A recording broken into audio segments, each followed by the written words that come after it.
Installation issue with matplotlib Python.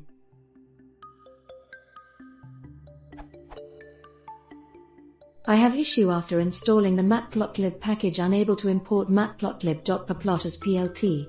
Any suggestion will be greatly appreciated.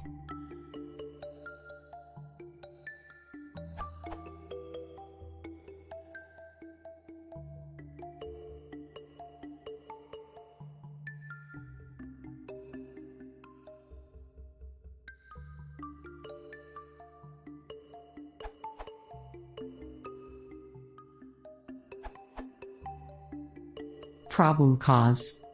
In macos image rendering backend of matplotlib, what is a backend to render using the API of Coco by default?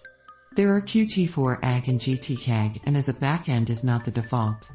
Set the backend of macOS X that is differ compare with other Windows or Linux OS. Solution.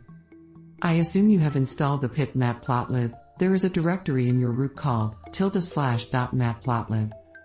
Create a file ~matplotlib/matplotlib. There and add the following code, backend column CAG.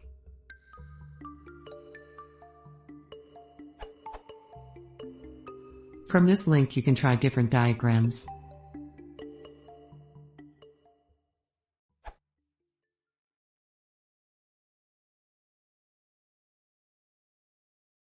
Yo, ganz verfehlen. Ja, verkannt, das ist